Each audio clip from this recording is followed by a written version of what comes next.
Você já parou para pensar que muitos dos alimentos que a gente ama podem simplesmente deixar de existir? Parece cena de filme de ficção científica, mas é a realidade que estamos enfrentando. Mudanças climáticas, desmatamento, práticas agrícolas insustentáveis e até a dependência de poucas variedades genéticas estão colocando em risco vários alimentos fundamentais para a nossa vida. O que antes parecia abundante e eterno, agora corre sério risco de desaparecer das nossas mesas. Neste vídeo, vamos revelar 5 alimentos que podem entrar em extinção nas próximas décadas, se medidas sérias não forem tomadas. E o pior, alguns deles são tão comuns no nosso dia a dia que a gente nem imagina viver sem. Então já deixa o like, compartilha este vídeo com quem ama comer bem e claro, se inscreve no canal. Estamos juntos na missão de chegar aos 10.000 inscritos, e cada clique seu é fundamental para continuar trazendo conteúdo de qualidade. Preparado para essa viagem assustadora e fascinante ao mesmo tempo? Então, bora descobrir os alimentos que estão com os dias contados. Primeiro, café. O café é mais do que uma bebida, é um ritual diário para bilhões de pessoas ao redor do mundo. No Brasil, então, ele é praticamente um símbolo nacional. Mas o futuro do cafezinho está seriamente ameaçado, principalmente o café da espécie arábica, que é a mais consumida e apreciada globalmente. O problema principal é que essa planta é extremamente sensível às mudanças climáticas. Ela precisa de temperaturas amenas e de uma combinação muito específica de altitude e umidade para se desenvolver bem. Com o aquecimento global, essas condições estão mudando rapidamente, e as áreas ideais para o cultivo de café já estão diminuindo. Estudos indicam que, até 2050, a quantidade de terras aptas para o cultivo de café poderá cair pela metade. Além disso, pragas como a broca do café e doenças como a ferrugem do café estão se espalhando com mais facilidade em um clima mais quente e úmido, aumentando ainda mais os desafios para os produtores. Outro fator preocupante é que 60% das espécies selvagens de café já estão ameaçadas de extinção. E sem essas variedades naturais, que oferecem resistência genética a doenças e climas extremos, fica cada vez mais difícil desenvolver plantas adaptadas às novas condições do planeta. O desmatamento de florestas tropicais para abrir espaço para plantações também agrava o problema, criando um ciclo vicioso, e menos florestas, menos estabilidade climática, menos café. Segundo, chocolate. Imagine um mundo sem chocolate. Difícil, né? Mas, acredite, essa ameaça é real. O chocolate, que para muitos é sinônimo de felicidade, romance e conforto, depende diretamente do cacau, uma planta extremamente sensível às condições climáticas. O cacau precisa de uma combinação exata de calor, umidade e sombra para crescer saudável, e essas condições estão cada vez mais difíceis de encontrar. Atualmente, mais de 70% da produção mundial de cacau se concentra em apenas 2 países africanos, Costa do Marfim e Gana. Essa dependência de poucas regiões aumenta ainda mais a vulnerabilidade do chocolate.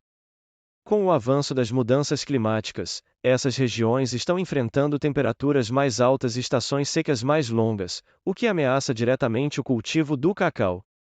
Estima-se que até 2050, boa parte das terras atualmente usadas para a produção não serão mais adequadas.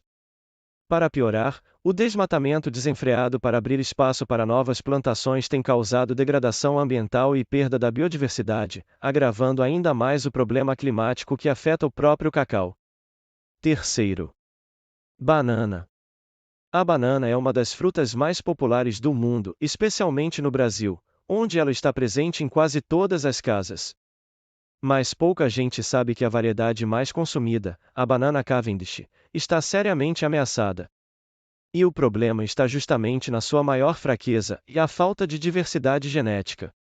Todas as bananas Cavendish são clones umas das outras, o que significa que se uma planta é vulnerável a uma doença, todas as outras também são. E é exatamente isso que está acontecendo. Um fungo chamado Fusarium oxysporum, causador do chamado mal do Panamá, já devastou plantações inteiras na Ásia, Austrália e África, e agora ameaça as Américas. Como a Cavendish não tem resistência natural, uma vez infectada, a plantação inteira precisa ser destruída. Quarto. Mel. O mel, que por milhares de anos foi um dos alimentos mais valorizados pela humanidade, também corre sério risco. A ameaça não é exatamente ao mel em si, mas às abelhas que o produzem. Nos últimos anos, cientistas vêm alertando sobre o chamado colapso das colônias de abelhas, um fenômeno onde abelhas abandonam suas colmeias e morrem em massa. As causas são muitas, e o uso excessivo de pesticidas, perda de habitat natural, mudanças climáticas e doenças provocadas por parasitas como o ácaro varroa. Sem abelhas, a produção de mel simplesmente não acontece, e pior, boa parte da agricultura mundial depende da polinização feita por esses insetos. O desaparecimento das abelhas não afetaria apenas o mel, mas também frutas, vegetais e até plantas de café e cacau. Estima-se que cerca de 75% dos alimentos que consumimos dependem, direta ou indiretamente, da polinização feita por insetos, especialmente as abelhas. Quinto. Abacate. Nos últimos anos, o abacate virou a estrela das dietas fitness e das redes sociais. Rico em gorduras boas, vitaminas e minerais, o abacate conquistou paladares do mundo inteiro. Mas essa popularidade trouxe problemas graves. A alta demanda levou a um aumento desenfreado no cultivo, especialmente no México, principal produtor mundial. Para atender a essa demanda, vastas áreas de floresta foram desmatadas para dar lugar a plantações de abacate. Além disso, o abacate é uma fruta que consome muita água, aproximadamente 2.000 litros para produzir apenas 1 kg. Em regiões já afetadas pela escassez hídrica, como partes do Chile e da Califórnia, a pressão sobre os recursos naturais se tornou insustentável. Outro problema é a violência associada ao comércio do abacate em algumas regiões, onde cartéis criminosos exploram o lucro do ouro verde para financiar atividades ilegais. Isso coloca produtores e comunidades locais em situações de risco. Viu só? Muitos dos alimentos que a gente nem imagina estão com os dias contados. E o que a gente pode fazer? Apoiar práticas agrícolas sustentáveis e cuidar melhor do meio ambiente. Se você curtiu esse vídeo, já deixa o like, compartilha com quem precisa saber disso, e claro, se inscreve aqui no canal. Vamos bater nossa meta de 1000 inscritos. Até o próximo vídeo.